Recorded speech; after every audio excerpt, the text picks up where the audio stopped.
Book 1 The Advent Chapter 1 Part 1 Oliver Brand, the new member for Croydon, sat in his study, looking out of the window over the top of his typewriter. His house stood facing northwards at the extreme end of a spur of the Surrey hills, now cut and tunnelled out of all recognition. Only to a communist the view was an inspiriting one. Immediately below the wide windows, the embanked ground fell away rapidly for perhaps 100 feet, ending in a high wall, and beyond that the world and works of men were triumphant as far as eye could see. Two vast tracks like streaked race courses, each not less than a quarter of a mile in width, and sunk 20 feet below the surface of the ground, swept up to a meeting a mile ahead at the huge junction. Of those, that on his left was the first trunk road to Brighton, inscribed in capital letters in the railroad guide. That, to the right, the second trunk to the Tunbridge and Hastings district. Each was divided lengthwise by a cement wall, on one side of which, on steel rails, ran the electric trams, and on the other lay the motor track itself, again divided into three, on which ran, first, the government coaches at a speed of 150 miles an hour, second, the private motors at not more than 60, third, the cheap government line at 30, with stations every 5 miles. This was further bordered by a road confined to pedestrians, cyclists, and ordinary cars, on which no vehicle was allowed to move at more than 12 miles an hour. Beyond these great tracks lay an immense plain of house roofs, with short towers here and there marking public buildings, from the Caterham district on the left to Croydon in front, all clear and bright in smokeless air, and far away to the west and north showed the low suburban hills against the April sky. There was surprisingly little sound considering the pressure of the population, and, with the exception of the buzz of the steel rails as the train fled north or south, and the occasional sweet chord of the great motors as they neared or left the junction, there was little to be heard in this study except a smooth, soothing murmur that filled the air like the murmur of bees in a garden. Oliver loved every hint of human life, all busy sights and sounds, and was listening now, smiling faintly to himself as he stared out into the clear air. Then he set his lips, laid his fingers on the keys once more, and went on speech constructing. He was very fortunate in the situation of his house. It stood in an angle of one of those huge spider webs with which the country was covered, and for his purposes was all that he could expect. It was close enough to London to be extremely cheap, for all wealthy persons had retired at least 100 miles from the throbbing heart of England, and yet it was as quiet as he could wish. He was within 10 minutes of Westminster on the one side, and 20 minutes of the sea on the other, and his constituency lay before him like a raised map. Further, since the great London termini were but 10 minutes away, there were at his disposal the first trunk lines to every big town in England. For a politician of no great means, who was asked to speak at Edinburgh on one evening, and in Marseille on the next, he was as well placed as any man in Europe. He was a pleasant-looking man, not much over 30 years old, black wire-haired, clean-shaven, thin, virile, magnetic, blue-eyed and white-skinned, and he appeared this day extremely content with himself and the world. His lips moved slightly as he worked, his eyes enlarged and diminished with excitement, and more than once he paused and stared out again, smiling and flushing. Then a door opened. A middle-aged man came nervously in with a bundle of papers, laid them down on the table without a word, and turned to go out. Oliver lifted his hand for attention, snapped a lever, and spoke. "Well, Mr. Phillips," he said. "There is news from the east, sir," said the secretary. Oliver shot a glance sideways, and laid his hand on the bundle. "Any complete message?" he asked. "No, sir. It is interrupted again. Mr. Felsenburgh's name is mentioned." Oliver did not seem to hear. He lifted the flimsy printed sheets with a sudden movement and began turning them. "The fourth from the top, Mr. Brand," said the secretary. Oliver jerked his head impatiently, and the other went out as if at a signal. The fourth sheet from the top, printed in red on green, seemed to absorb Oliver's attention altogether, for he read it through 2 or 3 times, leaning back motionless in his chair. Then he sighed, and stared again through the window. Then once more the door opened, and a tall girl came in. "Well, my dear?" she observed. Oliver shook his head with compressed lips. "Nothing definite," he said. "Even less than usual. Listen." He took up the green sheet and began to read aloud as the girl sat down in a window seat on his left. She was a very charming-looking creature, tall and slender, with serious, ardent gray eyes, firm red lips, and a beautiful carriage of head and shoulders. She had walked slowly across the room as Oliver took up the paper, and now sat back in her brown dress in a very graceful and stately attitude. She seemed to listen with a deliberate kind of patience, but her eyes flickered with interest. Irkutsk, April 14, yesterday as usual, but rumored defection from Sufi party. Troops continue gathering. Felsenburg addressed Buddhist crowd. Attempt on Lama last Friday, work of anarchists. Felsenburg leaving for Moscow, as arranged. There, that is absolutely all, ended Oliver dispiritedly. It's interrupted as usual. The girl began to swing a foot. I don't understand in the least, she said. Who is Felsenburg after all? My dear child, that is what all the world is asking. Nothing is known except that he was included in the American deputation at the last moment. The Herald published his life last week, but it has been contradicted. It is certain that he is quite a young man, and that he has been quite obscure until now. Well, he is not obscure now, observed the girl. I know. It seems as if he were running the whole thing. One never hears a word of the others. It's lucky he's on the right side. And what do you think? Oliver turned vacant eyes again out of the window. I think it is touch and go, he said. The only remarkable thing is that here hardly anybody seems to realize it. It's too big for the imagination, I suppose. There's no doubt that the East has been preparing for a descent on Europe for these last 5 years. They've only been checked by America, and this is one last attempt to stop them. But why Felsenburg should come to the front? He broke off. He must be a good linguist at any rate. This is at least the 5th crowd he has addressed. Perhaps he's just the American interpreter. Christ, I wonder who he is. Has he any other name? Julian, I believe. One message said so. How did this come through? Oliver shook his head. Private enterprise, he said. The European agencies have stopped work. Every telegraph station is guarded night and day. There are lines of volors strung out on every frontier. The Empire means to settle this business without us. And if it goes wrong? My dear Mabel, if hell breaks loose. He threw out his hands deprecatingly. And what is the government doing? Working night and day. So is the rest of Europe. It'll be Armageddon with a vengeance if it comes to war. What chance do you see? I see 2 chances, said Oliver slowly. One, that they may be afraid of America, and may hold their hands from sheer fear. The other, that they may be induced to hold their hands from charity. If only they can be made to understand that cooperation is the one hope of the world. But those damned religions of theirs. The girl sighed, and looked out again onto the wide plain of house roofs below the window. The situation was indeed as serious as it could be. That huge empire, consisting of a federalism of states under the sun of heaven, made possible by the merging of the Japanese and Chinese dynasties and the fall of Russia, had been consolidating its forces and learning its own power during the last 35 years, ever since, in fact, it had laid its lean yellow hands upon Australia and India. While the rest of the world had learned the folly of war, ever since the fall of the Russian Republic under the combined attack of the yellow races, the last had grasped its possibilities. It seemed now as if the civilization of the last century was to be swept back once more into chaos. It was not that the mob of the East cared very greatly. It was their rulers who had begun to stretch themselves after an almost eternal lethargy, and it was hard to imagine how they could be checked at this point. There was a touch of grimness, too, in the rumor that religious fanaticism was behind the movement, and that the patient East proposed at last to proselytize by the modern equivalents of fire and sword those who had laid aside for the most part all religious beliefs except that in humanity. To Oliver, it was simply maddening.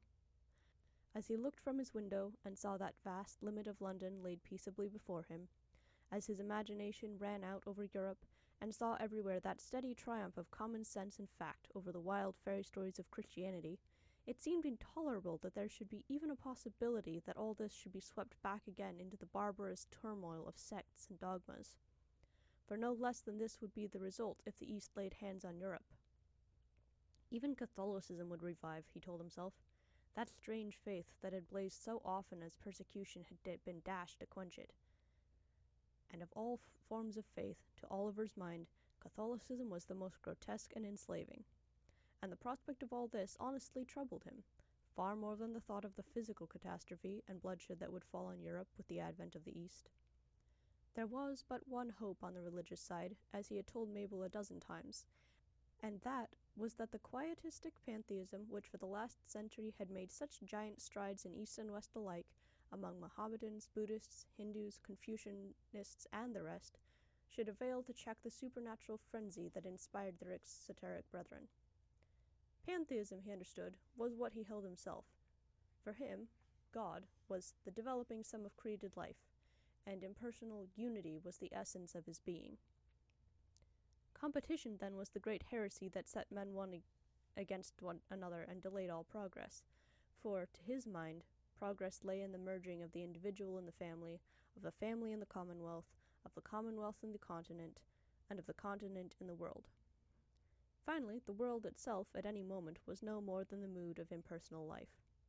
It was, in fact, the Catholic idea, with the supernatural left out, a union of earthly fortunes, an abandonment of individualism on the one side, and of supernaturalism on the other. It was treason to appeal from God immanent to God transcendent. There was no God transcendent. God, as far as he could be known, was man. Yet these two, husband and wife after a fashion, for they had entered into that terminable contract now recognized explicitly by the state, these two were very far from sharing in the usual heavy dullness of mere materialists. The world for them beat with one ardent life blossoming in flower, and beast and man, a torrent of beautiful vigor flowing from a deep source and irrigating all that moved or felt. Its romance was the more appreciable because it was comprehensible to the minds that sprang from it. There were mysteries in it, but mysteries that enticed rather than baffled, for they unfolded new glories with every discovery that man could make. Even inanimate objects, the fossil, the electric current, the far-off stars, these were dust thrown off by the spirit of the world, fragrant with his presence and eloquent of his nature. For example, the announcement made by Klein, the astronomer, 20 years before, that the inhabitation of certain planets had become a certified fact. How vastly this had altered men's views of themselves. But the one condition of progress in the building of Jerusalem, on the planet that happened to be men's dwelling place, was peace, not the sword which Christ brought or that which Muhammad wielded, but peace that arose from, not past, understanding. The peace that sprang from a knowledge that man was all and was able to develop himself only by sympathy with his fellows. To Oliver and his wife, then, the last century seemed like a revelation. Little by little the old superstitions had died, and the new light broadened. The spirit of the world had roused himself, the sun had dawned in the west, and now, with horror and loathing, they had seen the clouds gather once more in the quarter whence all superstition had had its birth. Mabel got up presently and came across to her husband. "My dear," she said, "you must not be downhearted. It all may pass as it passed before. It is a great thing that they are listening to America at all, and this Mr. Felsenburgh seems to be on the right side." Oliver took her hand and kissed it. Part 2. Oliver seemed altogether depressed at breakfast half an hour later. His mother, an old lady of nearly 80, who never appeared till noon, seemed to see it at once, for after a look or two at him and a word, she subsided into silence behind her plate.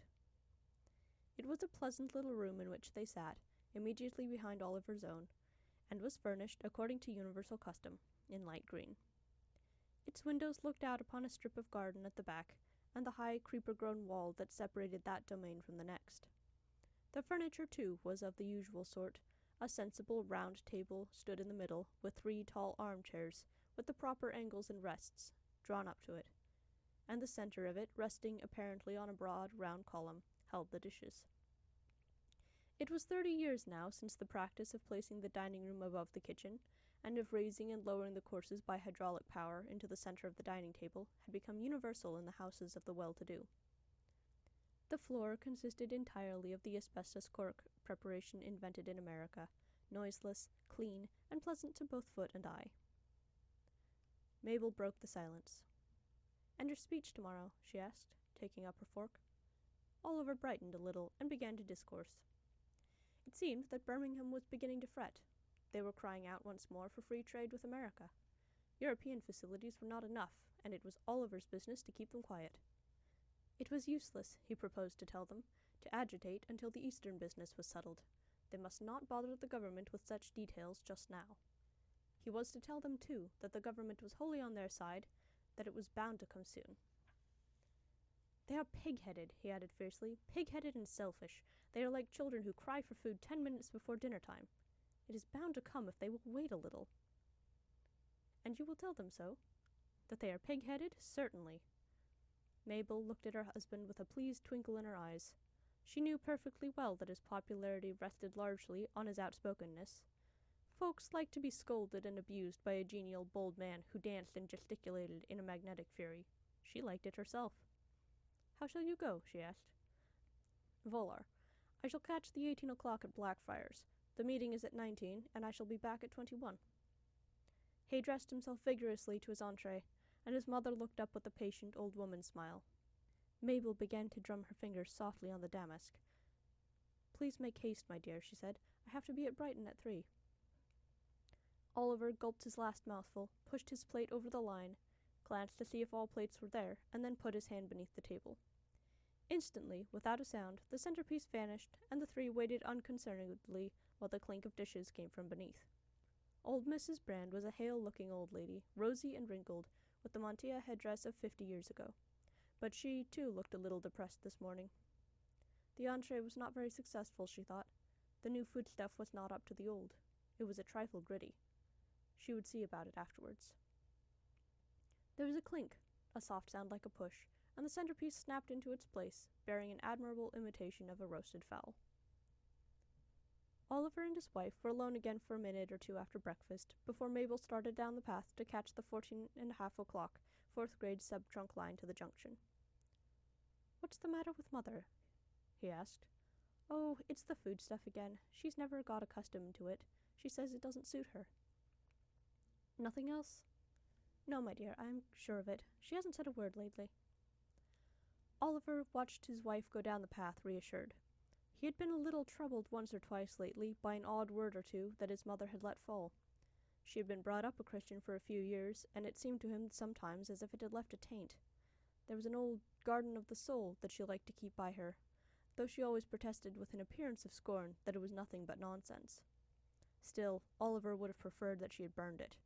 Superstition was a desperate thing for retaining life, and, as the brain weakened, it might conceivably reassert itself. Christianity was both wild and dull, he told himself. Wild because of its obvious grotesqueness and impossibility, and dull because it was so utterly apart from the exhilarating stream of human life.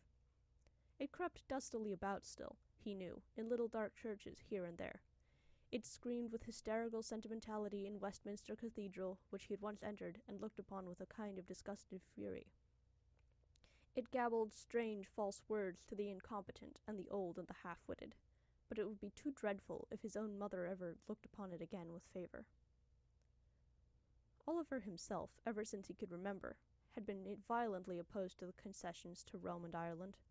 It was intolerable that these two places should be definitely yielded up to this foolish, treacherous nonsense. They were hotbeds of sedition, plague spots on the face of humanity. He had never agreed with those who said that it was better that all the poison of the West should be gathered rather than dispersed. But at any rate, there it was. Rome had been given up wholly to that old man in white in exchange for all the parish churches and cathedrals of Italy, and it was understood that medieval darkness reigned there supreme. And Ireland, after receiving Home Rule 30 years before, had declared for Catholicism, and opened her arms to individualism in its most virulent form. England had laughed and assented, for she was saved from a quantity of agitation by the immediate departure of half her Catholic population for that island, and had, consistently with her communist colonial policy, granted every facility for individualism to reduce itself there ad absurdum. All kinds of funny things were happening there.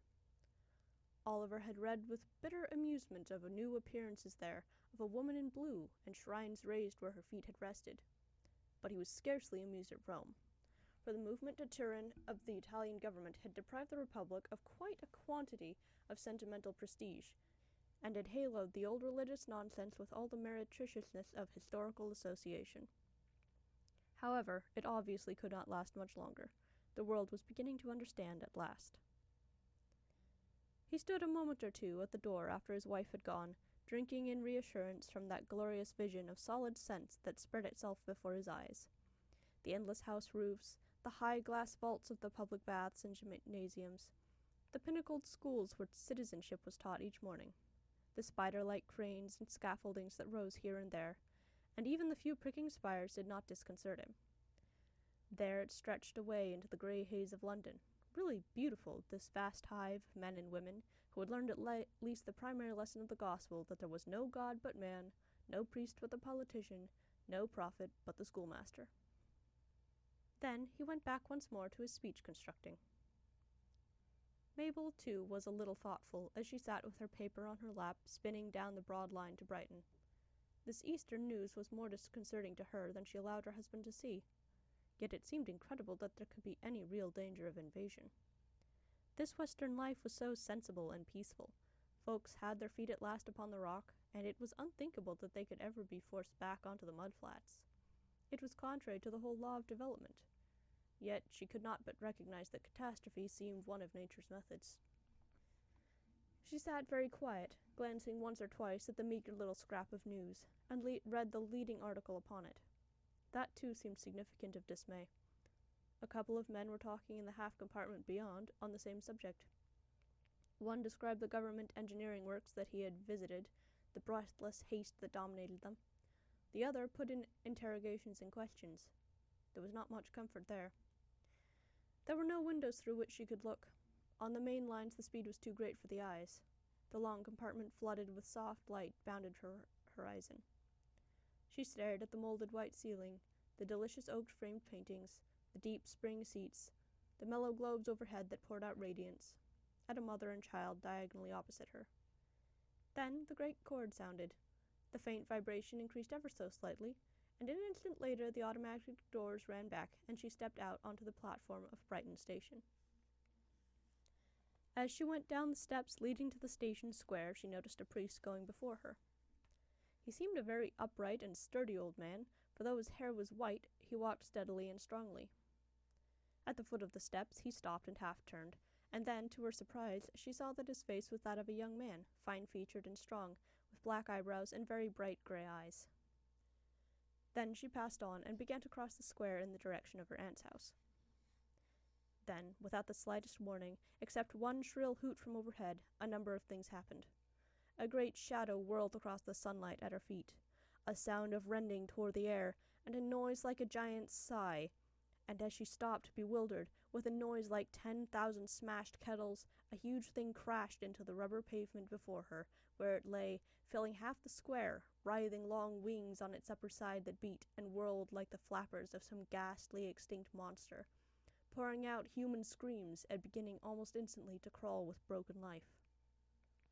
Mabel scarcely knew what happened next, but she found herself a moment later forced forward by some violent pressure from behind, till she stood shaking from head to foot, with some kind of smashed body of a man moaning and stretching at her feet. There was a sort of articulate language coming from it. She caught distinctly the names of Jesus and Mary. Then a voice hissed suddenly in her ears, "Let me through, I am a priest." She stood there a moment longer, dazed by the suddenness of the whole affair, and watched, almost unintelligently, the grey-haired young priest on his knees, with his coat torn open and a crucifix out. She saw him bend close, wave his hand in a swift sign, and heard a murmur of a language she did not know. Then he was up again, holding the crucifix before him, and she saw him begin to move forward into the midst of the red-flooded pavement, looking this way and that as if for a signal. Down the steps of the great hospital on her right came figures running now, hatless, each carrying what looked like an old-fashioned camera. She knew what those men were, and her heart leaped in relief. They were the ministers of euthanasia. Then she felt herself taken by the shoulder and pulled back, and immediately found herself in the front rank of a crowd that was swaying and crying out, and behind a line of police and civilians who had formed themselves into a cordon to keep the pressure back. Part 3. Oliver was in a panic of terror as his mother, half an hour later, ran in with the news that one of the government volors had fallen in the station square at Brighton, just after the 14.5 train had discharged its passengers. He knew quite well what that meant, for he remembered one such accident 10 years before, just after the law forbidding private volors had been passed. It meant that every living creature in it was killed, and probably many more in the place where it fell. And what then? The message was clear enough. She would certainly be in the square at that time. He sent a desperate wire to her aunt asking for news, and sat, shaking in his chair, awaiting the answer. His mother sat by him. "Please God," she sobbed at once, and stopped confounded as he turned on her. But fate was merciful, and 3 minutes before Mr. Phillips toiled up the path with the answer, Mabel herself came into the room, rather pale and smiling. "Christ!" cried Oliver, and gave one huge sob as he sprang up. She had not a great deal to tell him. There was no explanation of the disaster published as yet. It seemed that the wings on one side had simply ceased to work. She described the shadow, the hiss of sound, and the crash. Then she stopped. "Well, my dear?" said her husband, still rather white beneath the eyes, as he sat close to her, patting her hand. "There was a priest there," said Mabel. "I saw him before, at the station." Oliver gave a little hysterical snort of laughter. "He was on his knees at once," she said, "with his crucifix, even before the doctors came." "My dear, do people really believe all that?" "Why, they think they do," said her husband. "It was all so sudden, and there he was, just as if he had been expecting it all. Oliver, how can they?" "Why, people will believe anything if they begin early enough." "And the man seemed to believe it too. The dying man, I mean. I saw his eyes." She stopped. "Well, my dear?" "Oliver, what do you say to people when they are dying?" "Say? Why, nothing. What can I say? But I don't think I've ever seen anyone die." "Nor have I till today," said the girl, and shivered a little. "The euthanasia people were soon at work." Oliver took her hand gently. "My darling, it must have been frightful. Why, you're trembling still." "No, but listen. You know, if I had had anything to say, I could have said it too. They were all just in front of me. I wondered. Then I knew I hadn't. I couldn't possibly have talked about humanity." "My dear, it's all very sad, but you know it doesn't really matter. It's all over." And they've just stopped." "Why, yes." Mabel compressed her lips a little, then she sighed. She had an agitated sort of meditation on the train. She knew perfectly that it was sheer nerves, but she could not just yet shake them off. As she had said, it was the first time she had seen death. "And that priest doesn't think so?" "My dear, I'll tell you what he believes. He believes that that man whom he showed the crucifix to and said those words over is alive somewhere, in spite of his brain being dead. He's not quite sure where, but he is either in a kind of smelting works being slowly burned, or, if he is very lucky and that piece of wood took effect, he is somewhere beyond the clouds, before 3 persons who are only one although they are 3. That there are quantities of other people there, a woman in blue, a great many others in white with their heads under their arms, and still more with their heads on one side, and that they've all got harps and go on singing forever and ever, and walking about on the clouds and liking it very much indeed.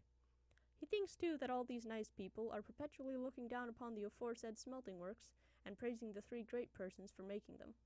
That's what the priest believes. Now, you know it's not likely. That kind of thing may be very nice, but it isn't true." Mabel smiled pleasantly. She'd never heard it put so well. "No, my dear, you're quite right. That sort of thing isn't true. How can he believe it? He looked quite intelligent." "My dear girl, if I had told you in your cradle that the moon was green cheese and had hammered at you ever since, every day and all day, that it was, you'd very nearly believe it by now. Why, you know in your heart that the euthanizers are the real priests. Of course you do." Mabel sighed with satisfaction and stood up. "Oliver, you're a most comforting person. I do like you. There, I must go to my room. I'm all shaky still." Half across the room she stopped and put out a shoe. "Why," she began faintly. There was a curious, rusty-looking splash upon it, and her husband saw her turn white. He rose abruptly. "My dear," he said, "don't be foolish." She looked at him, smiled bravely, and went out. When she was gone, he still sat on a moment where she had left him. Dear me, how pleased he was. He did not like to think of what life would have been without her. He had known her since she was 12. That was 7 years ago. And last year they had gone together to the district official to make their contract. She had really become very necessary to him. Of course, the world could get on without her, and he supposed that he could too, but he did not want to have to try. He knew perfectly well, for it was his creed of human love, that there was between them a double affection, of mind as well as body, and there was absolutely nothing else. But he loved her quick intuitions, and to hear his own thought echoed so perfectly. It was like 2 flames added together to make a third, taller than either. Of course, one flame could burn without the other. In fact, one would have to, one day. But meantime, the warmth and light were exhilarating. Yes, he was delighted that she happened to be clear of the falling volor. He gave no more thought to his exposition of the Christian creed. It was a mere commonplace to him that Catholics believed that kind of thing. It was no more blasphemous to his mind so to describe it than it would be to laugh at a Fijian idol with mother-of-pearl eyes and a horsehair wig. It was simply impossible to treat it seriously. He, too, had wondered once or twice in his life how human beings could believe such rubbish, but psychology had helped him, and he knew now well enough that suggestion will do almost anything. And it was this hateful thing that had so long restrained the euthanasia movement with all its splendid mercy. His brows wrinkled a little as he remembered his mother's exclamation, "Please God!"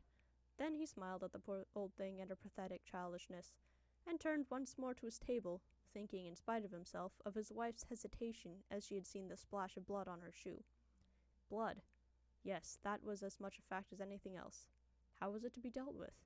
Why, by the glorious creed of humanity, that splendid God who died and rose again 10,000 times a day, who had died daily like the old cracked fanatic Saul of Tarsus, ever since the world began, and who rose again not once like the carpenter's son, but with every child that came into the world. That was the answer, and was it not overwhelmingly sufficient? Mr. Phillips came in an hour later with another bundle of papers. "No more news from the East, sir," he said.